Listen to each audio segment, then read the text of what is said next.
ஒரு பொருள் எரிவதற்கு ஆக்சிஜன் தேவை. அதை நிரூபிப்பதற்கான சோதனை தான் இந்த சோதனை.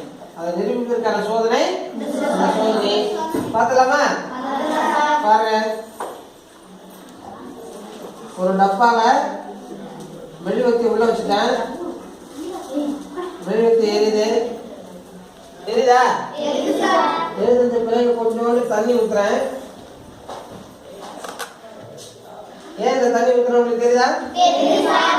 அதாவது எரியிற மெழுகுவர்த்தியை இந்த கூம்புக்குள்ள வச்சு மூடும் போது மெழுகுவர்த்தி கொஞ்ச நேரம் எரியும், அப்புறம் அமைஞ்சிடும். ஏன்?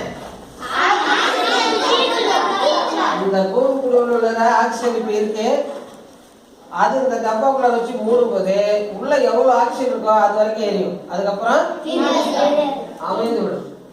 தீர்ந்து போனது பிறகு இந்த கூம்புக்குள்ள ஒரு வெற்றிடம் இருக்கு. அந்த வெற்றிடத்தை நிரப்புவதற்காக வளிமண்டலத்தினுடைய அழுத்தம் காரணமாக இந்த டப்பால இருக்கிற தண்ணி இந்த கூம்புக்குழுவுக்குள் வருகிறது. பார்க்கலாமா? சார் டப்பா வெடிச்சிடாதுல? எரியுதா?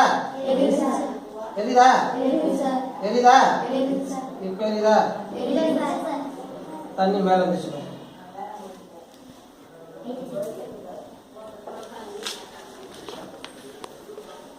கூம்புக்குள்ள தண்ணி வந்துச்சா? அப்ப இந்த அளவுக்கு இங்க வெற்றிடம் இருக்கு. அதான் சோதனை. ஓகேவா? சரி.